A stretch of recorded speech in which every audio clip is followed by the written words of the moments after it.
Que você esteja bem e em paz. Vamos dar continuidade à abordagem que estamos fazendo sobre a Epístola de Paulo aos Efésios. Hoje vamos analisar o capítulo 5. Então, se você tiver uma Bíblia disponível e quiser acompanhar, te convido a Efésios, capítulo 5. Paulo já apresentou realidades sobre a salvação, sobre a união na igreja, a união dos povos, todas as nações, todas as etnias, judeus e gentios. Já se referiu aos 7 pilares desta unidade, os 5 grandes ministérios que Deus concedeu, né? Alguns desses 5 Deus ainda concede hoje. E agora ele vai apresentar a conduta, a postura do cristão na vida pública, no matrimônio, no relacionamento entre pais e filhos e servos e senhores. Tá? Então nós vamos analisar a partir de agora essa questão, ou essas questões. Te convido à leitura dos versos 1 e 2. Sede, pois, imitadores de Deus, como filhos amados, e andai em amor, como também Cristo nos amou e se entregou a si mesmo por nós, como oferta e sacrifício a Deus em aroma suave. Bom, ele começa aqui com uma espécie de ordem.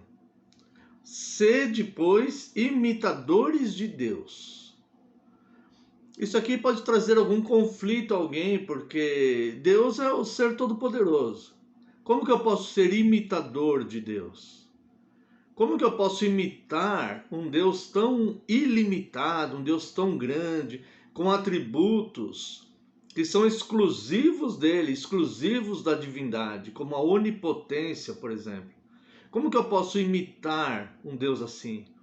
Seria possível eu encher um balde de água, uma bacia de água, e com a minha voz dar uma ordem, haja animais nesta água, e surgirem animais ali?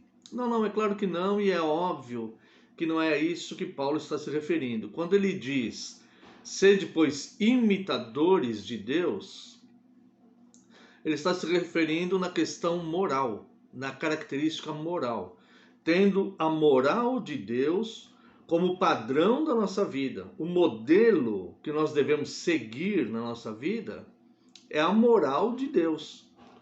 Nós sabemos o quanto as pessoas se inspiram em outras pessoas, em personalidades, em personagens de filmes, livros, cinema, em celebridades, em cantores, em músicos, em jogadores de futebol, artistas, né, atores.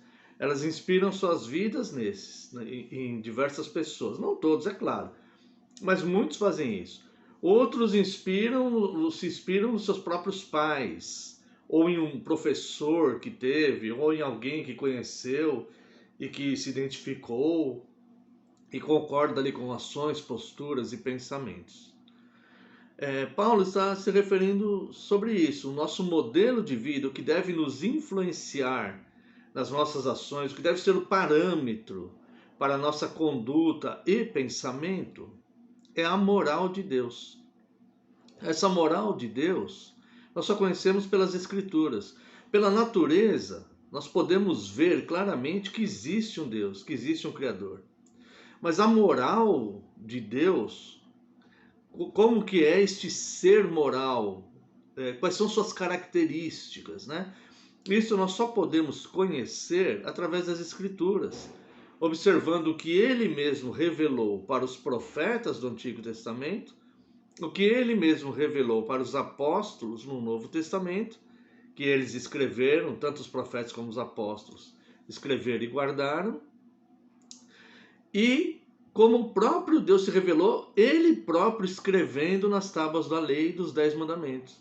Então esses 3 tipos de escrito que compõem a Bíblia, eles refletem a moral de Deus. As revelações aos profetas do Antigo Testamento, aos apóstolos no Novo Testamento, e os dez mandamentos que o próprio Deus escreveu com suas próprias mãos e deu para os homens. Então, isto forma, esses três tipos de escritos formam a Bíblia e revelam a moral deste Deus poderoso e criador. E Paulo fala para nós sermos imitadores de Deus no sentido da moral de Deus, né? E andai em amor, como também Cristo nos amou e se entregou a si mesmo por nós, como ofertas e sacrifício a Deus em aroma suave. O andai aqui, como nós já vimos nas abordagens anteriores, é no sentido de viver, né? Andai, ou seja, viva em amor, tá? Como Cristo nos amou. Se nós olharmos, convido você, se quiser abrir lá, Colossenses capítulo 3, verso 12, nós vamos ver algumas dessas características aí que nós devemos imitar em Deus. Tá? 3,12, olha só. Revesti-vos, pois, como eleitos de Deus, santos e amados, de ternos afetos de misericórdia, de bondade, de humildade, de mansidão, de longanimidade. Essas características, elas são observadas em Cristo, no ministério humano de Cristo, né? Cristo, na sua natureza humana, ele era assim, e ele agia assim, tá? Então, quando Paulo ele fala ali para os Efésios, ele fala aqui também para os Colossenses, ele fala a mesma coisa, né? Só que aquele detalhe a mais, aqui em Colossenses, ele fala revesti-vos.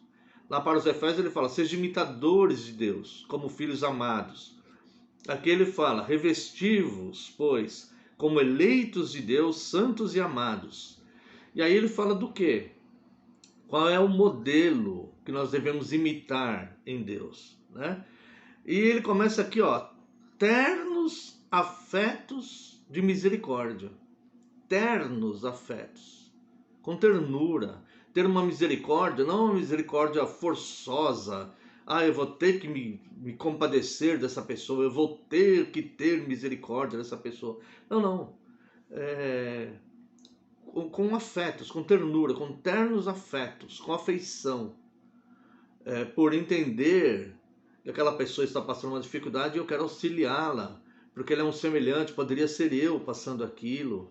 E eu quero minimizar, eu quero do fundo do meu coração, não por uma obrigação religiosa, mas do fundo do meu coração, da minha alma, eu quero minimizar a dor daquela pessoa. O que eu puder fazer para minimizar o sofrimento dela, para que ela possa se sentir melhor, para que ela possa resolver determinada questão que está angustiando, o que eu puder fazer em favor dela, com ternos afetos de misericórdia, né? Não por uma obrigação de religiosidade, minha religião me obriga a fazer isso, eu tenho que fazer isso para ir para o céu. O cristianismo não é assim. O cristianismo ele é moral, é um conjunto de sentimentos que nós vamos cultivando e desenvolvendo em nós com o tempo. Infelizmente, existe muita pregação equivocada por aí, sabemos disso. A verdadeira igreja de Cristo, ela sabe que tem muita falsa pregação por aí, enganando, iludindo a muitos, criando bloqueio em muitos, nós sabemos disso. Mas nós queremos também que todos saibam que a verdadeira igreja, a igreja fiel de Cristo, ela continua atuante no mundo. Embora sejam poucas, embora seja um número pequeno, não é um número grande. A palavra de Deus fala que o caminho é estreito e são poucos os que acertam por ele. O próprio Cristo falou, são poucos, não são muitos. Mesmo os países onde predomina o cristianismo, nem sempre eles representam o verdadeiro cristianismo ou a verdadeira igreja. Mesmo nos países onde predomina o cristianismo, a verdadeira igreja pode ser minoria lá dentro, né? Então, esse é um fato que nós conhecemos. Nós sabemos disso, nós temos consciência dessa situação, né? E sabemos que a falsa pregação, ela tenta abafar a voz da verdadeira igreja. Mas, como o Senhor Jesus falou, né? A igreja segue triunfante e as portas do inferno não prevalecerão contra ela. E os eleitos serão acrescentados. De uma forma ou de outra, nós vamos pregando, mesmo em pequeno número, ensinando essa doutrina. A verdadeira igreja vai, como na contramão da maioria que está pregando aí um evangelho distorcido. Mas os que pregam essa doutrina, eles continuam pregando. E os filhos da paz, de uma forma ou de outra, vão ser tocados por essa pregação, porque o próprio Espírito Santo conduzirá para que eles tenham acesso a essa. Continuará sendo pequena, ela vai crescendo, mas se mantendo muito menor do que a falsa igreja. Nós vemos lá o capítulo 17 do Apocalipse, né? O livro do Apocalipse fala das duas mulheres, a noiva fiel, que é a igreja, e a meretriz, que é a falsa igreja, e as suas filhas, né? Então, é um fato, e isso não vai mudar, isso vai assim até o fim, mas a verdadeira igreja, ela caminhará triunfante, tá? Então, voltando lá para Efésios, né, capítulo 5, nós precisamos abordar essas questões, né? E precisamos dizer que nós sabemos que existe muito mais microfones, muito mais alto-falantes para o falso evangelho do que para essa doutrina, do que para a verdadeira igreja. Mas aqueles que vão se acrescentados à verdadeira igreja, são levados pelo próprio Deus. Se nós olharmos João capítulo 6, nós vamos observar que é o próprio Deus que conduz a pessoa a Cristo. Vamos ler lá, João capítulo 6, a partir do verso 37. Todo aquele que o Pai me dá, isso virá a mim, e o que vem a mim, de modo nenhum lançarei fora. Então todo aquele que o Pai me dá, esse virá a mim. Se você comparar esse versículo com Romanos 10, 17, onde as pessoas são alcançadas pela pregação da palavra de Cristo, pela pregação do verdadeiro evangelho, você vai ver que de uma forma que nós não conhecemos, Deus vai conduzindo os seus eleitos. Então nós vemos lá, Efésios 1:4. Deus elegeu o seu povo antes da fundação do mundo, mas todos nascem segundo o curso deste mundo, em pecados, fazendo a vontade dos pensamentos, conforme Efésios 2. Aí vem a pregação do evangelho, que as pessoas são salvas pela pregação da sã doutrina.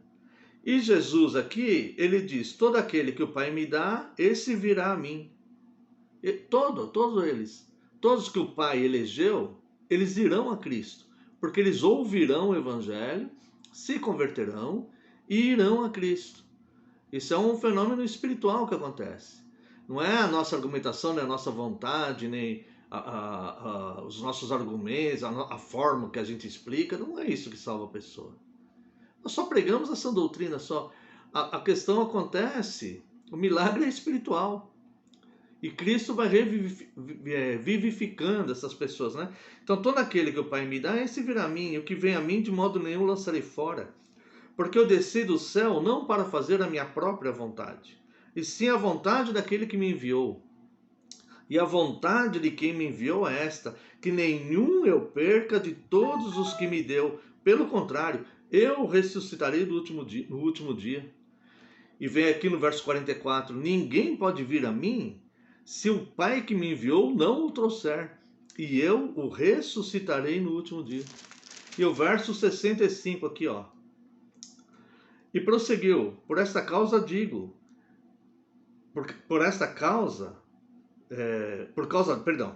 e prosseguiu, por causa disto é que vos tenho dito, ninguém poderá vir a mim se pelo Pai não lhe for concedido.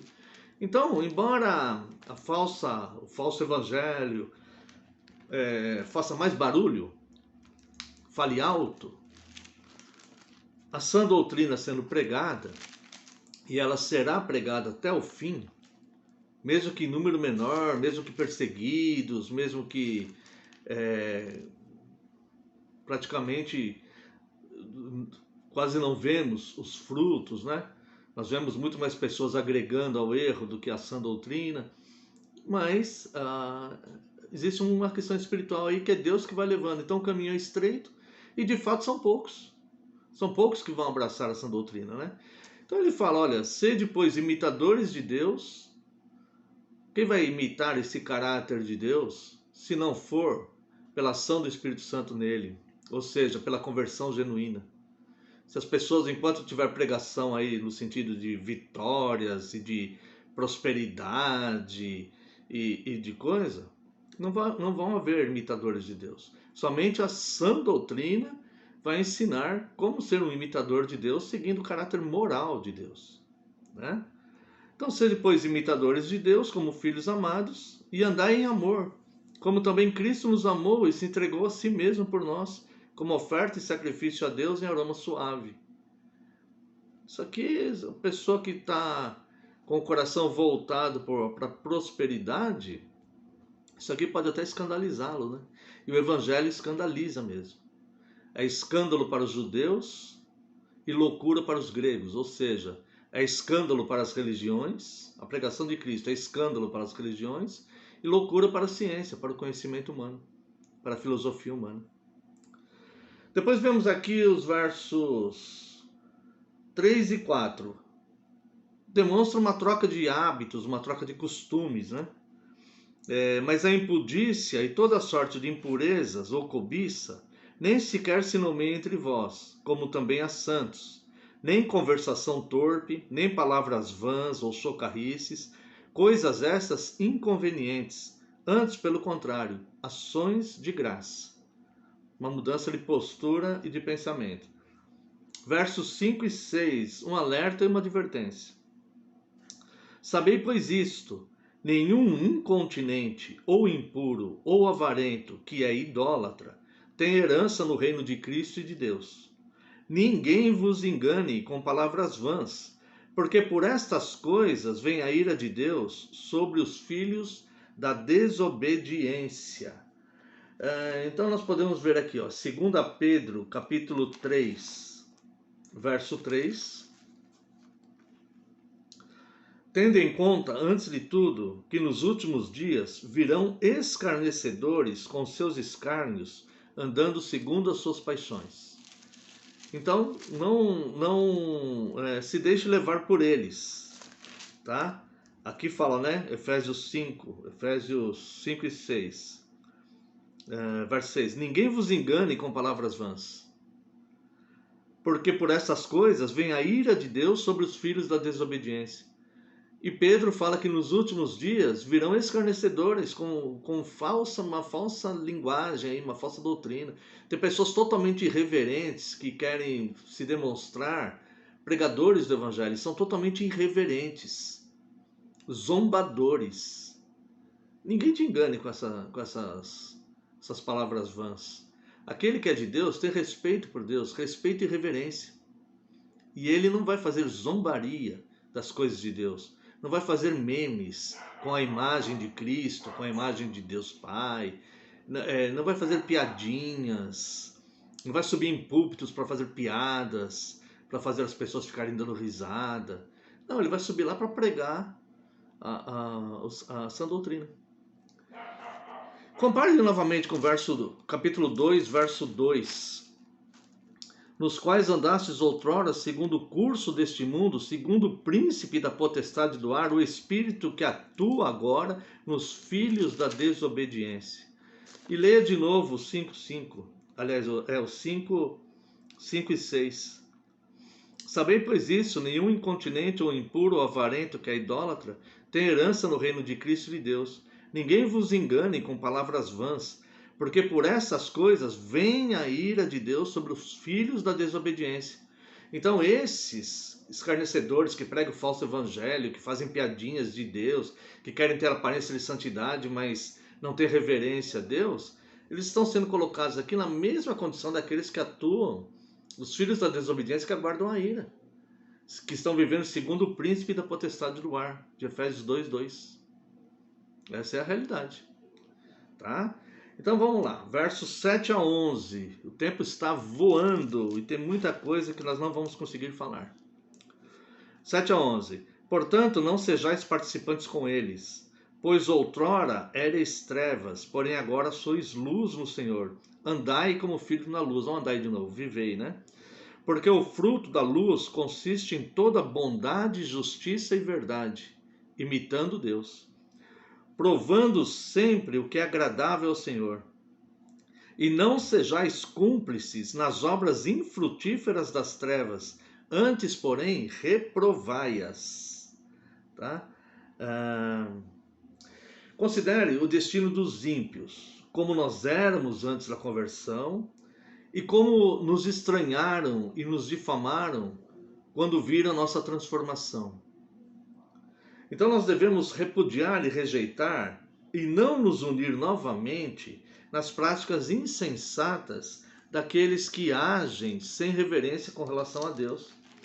1 Pedro, capítulo 4, versos 3 a 5. Porque basta o tempo decorrido para terdes executado a vontade dos gentios, tendo andado em dissoluções, concupiscências, que é paixões, borracheiras, orgias, bebedices e em detestáveis idolatrias. Por isso, difamando-vos, estranham que não concorrais com eles ao mesmo excesso de devassidão, os quais hão de prestar contas àquele que é competente para julgar vivos e mortos. Então considere o que vai acontecer com essas pessoas e não volte a se juntar com eles. Se é que você tem abraçado a palavra que vos foi evangelizada. E os versos 12 a 14, Paulo apresenta um outro motivo para nós não nos juntarmos a eles. Verso 14, 5:14 de Efésios. Pelo que diz: desperta, ó tu que dormes, levanta-te de entre os mortos. Está sendo vivificado, lembra? Estava morto nos seus delitos e pecados, mas ele vos vivificou. Né? Desperta, ó tu que dormes, levanta-te de entre os mortos e Cristo te iluminará. Portanto, vede prudentemente como andais, como viveis, como necios, não como necios, e sim como sábios, remindo o tempo, porque os dias são maus. Remindo o tempo e aproveitando oportunidades para demonstrar amor, fazer o bem e pregar a sã doutrina. Por esta razão, não vos torneis insensatos, mas procurai compreender qual a vontade do Senhor. Qual a vontade do Senhor? Vamos lá. Como que a gente vai compreender qual é a vontade do Senhor? Romanos capítulo 12 nos ensina. Romanos capítulo 12, verso 2. Eu estou vendo que não teremos tempo, irmãos, completar esse capítulo 5. Romanos capítulo 12, versos 1 e 2. Rogo-vos, pois, irmãos, pelas misericórdias de Deus, que apresenteis o vosso corpo por sacrifício vivo, santo e agradável a Deus, que é o vosso culto racional. Um culto com entendimento do que você está fazendo e do que você está sendo instruído. Não um culto de emoções. E não vos conformeis com esse século, ou seja, seja inconformado com a injustiça que acontece aqui e nem tome a forma dele. Mas transformai-vos pela renovação da vossa mente, para que experimenteis qual seja a boa, perfeita e agradável vontade de Deus. Só numa transformação, só renovando a mente, podemos experimentar a boa, perfeita e agradável vontade de Deus. Enquanto estivermos presos às tradições que não são a sã doutrina, nós não vamos experimentar, só tendo uma renovação de mente, que é a conversão. Depois vem o verso 19 aqui, ó. Falando entre vós com salmos, entoando e louvando de coração ao Senhor com hinos e cânticos espirituais. Irmãos, a palavra de Deus nos deixou um inário, que é o livro da Bíblia conhecido por Salmos. Salmos, a salmodia, ou salmóia, é um inário. É os louvores que é para serem usados nos cultos. Porque esses salmos são totalmente fiéis às Escrituras. Então nós devemos cantar esses salmos, falar uns aos outros, baseados nesses salmos, né? Cuidado com o tipo de música que é cantado em igrejas e tudo, que não louvam a Deus e que não proclamam a Deus, e muitas vezes falam heresias. Nós devemos ter um cuidado muito acirrado com isso, porque nós entendemos existe uma indústria comercial que vê no povo cristão um meio de vender seu produto, suas músicas, seus CDs. Então, não tem nada de comercial no Evangelho. Então, o culto, os louvores, tem que ser os salmos, hinos e cânticos espirituais. Cânticos totalmente 100% fiéis e fundamentados nas Escrituras. Então, deve haver aí uma varredura, muita atenção no que colocar. Segurança mesmo, para você ter segurança mesmo nos louvores, coloque salmos, tá? E hinos bem selecionados mesmo, a letra selecionada, tá bom? Dando sempre graças a Deus por tudo, ao nosso Deus e Pai, em nome de nosso Senhor Jesus Cristo, sujeitando-vos uns aos outros no temor de Cristo. Dando graças a Deus, né? Gratidão e temor. Agora aqui começa a sequência do lar cristão, onde ele vai abordar, aqui no capítulo 5, só o matrimônio, marido e mulher. Depois no capítulo 6, a relação de pais com filhos e servos e senhores. Tá? Então começa aqui, a partir do verso 22. As mulheres sejam submissas ao seu próprio marido, como ao Senhor. Porque o marido é o cabeça da mulher, como também Cristo é o cabeça da igreja, sendo este mesmo o salvador do corpo. Então aqui vai haver uma analogia entre o matrimônio, marido e mulher, e Cristo e a igreja. Veja aqui o verso 32. Grande é este mistério, mas eu me refiro a Cristo e a igreja. Não obstante, vós, cada um de per si, também ame a própria esposa como a si mesmo, e a esposa respeite o marido. Então ele faz uma analogia sobre o relacionamento de Cristo e a noiva, a verdadeira igreja, e o matrimônio, o marido e a mulher. Então a mulher seja submissa ao marido, como a igreja tem que ser submissa ao Senhor. Tá? Porque o marido é o cabeça da mulher, como Cristo é o cabeça da igreja e salvador do corpo. Então o corpo pertence a Cristo. Então note que a mulher, ela foi feita do corpo de Adão. E a igreja, ela é feita do corpo de Cristo. Lá em João 15, não sei se vamos ter tempo de ler. Vamos ler rapidinho aqui, para dar um tempo. Todo mundo conhece, mas nós vemos que Cristo é representado aqui pela videira, e quem está nele é parte dele. Eu sou a videira verdadeira e meu pai é o agricultor. Todo ramo que estando em mim não der fruto, ele o corta, e todo que dá fruto limpa, para que produza mais fruto ainda. Vós estáis limpos pela palavra que vos tenho falado. Permanecei em mim e eu permanecerei em vós. Então é um corpo unido um no outro.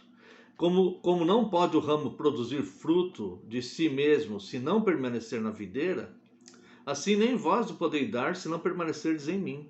Eu sou a videira, vós os ramos. Quem permanece em mim e eu nele, esse dá muito fruto, porque sem mim nada podeis fazer. Então o casamento, ele é um simbolismo do relacionamento de Cristo e a igreja. Por isso que o matrimônio, ele é digno de honra acima de todas as coisas, porque ele representa essa relação. E é por isso que o matrimônio é muito combatido por diversas filosofias e pensamentos. Tá? Verso 24. Como, porém, a igreja está sujeita a Cristo, assim também as mulheres sejam em tudo submissas aos seus maridos. Respeito aos maridos. Aqui está falando do casamento padrão, né, cristão. Tá? Maridos, amai vossa mulher, como também Cristo amou a igreja, e a si mesmo se entregou por ela, tá? Para que a santificasse, tendo-a purificado por meio da lavagem de água pela palavra, para apresentar a si mesmo, igreja gloriosa, sem mácula, nem ruga, nem coisa semelhante, porém santa e sem defeito. Assim também os maridos devem amar a sua mulher como o próprio corpo. Quem ama a esposa, a si mesmo se ama. Porque ninguém jamais odiou a sua própria carne, antes a alimenta e dela cuida, como também Cristo o faz com a igreja, porque somos membros do seu corpo. Eis porque deixará o homem seu pai e sua mãe, se unirá à sua mulher, e se tornarão uma só carne. Então é por isso que existe o casamento. Por isso que o homem deixa o pai e a mãe, se une à sua mulher, e os dois se tornam um só corpo. Como aquele que se converte, entra para a igreja e se torna corpo de Cristo, fazendo parte do corpo de Cristo, e Cristo sendo a cabeça, né? Então nós vemos o marido, a mulher como igreja submissa a Cristo, né? E o marido deve ser pastor dela e amá-la com amor sacrificial, tá? Vamos ler aqui, depois a gente explica como o tempo acabou. Vamos ler até o 33 e depois a gente conclui aqui. Grande é este mistério, mas eu me refiro a Cristo e à igreja. Não obstante, vós, cada um de per si, também ame a própria esposa como a si mesmo, e a esposa respeite o marido. Então, o propósito de Cristo por sua igreja deve ser imitado pelo marido. E o propósito da igreja por Cristo deve ser imitado pela esposa.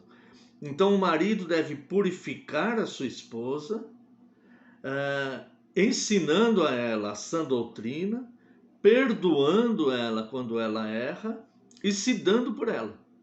Até mesmo se for preciso morrer por ela, né?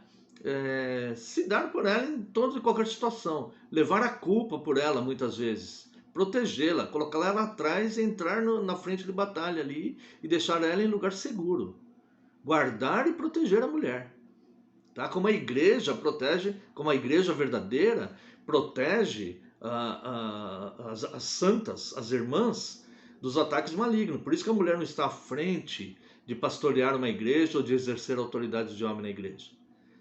Porque ela tem um grande inimigo que é Satanás, né? Deus determinou inimizade entre a serpente e a mulher. Então uma igreja que expõe as suas mulheres aos ataques do inimigo, colocando ela na frente de batalha, está totalmente equivocada. Então o marido deve purificar a sua esposa, ensinando ela essa doutrina, perdoando ela e se dando por ela, se for necessário, até sacrificialmente, até se for necessário morrer por ela. Mas proteger a sua esposa a qualquer custo, tá? Nunca expor a sua esposa, nunca humilhar a sua esposa, né? Amá-la como Cristo amou a igreja, envolvendo perdão, compreensão, cuidado, tratando ela com toda misericórdia, perdoando quando necessário e tudo mais. E a esposa deve se santificar, se separando somente para o seu marido, como a igreja fiel faz, que não adora falsos deuses.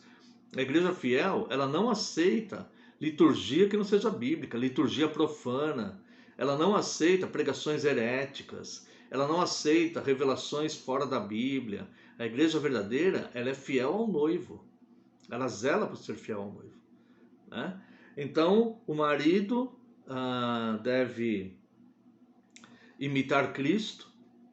Como Cristo amou a igreja, ele deve amar a sua esposa, tá?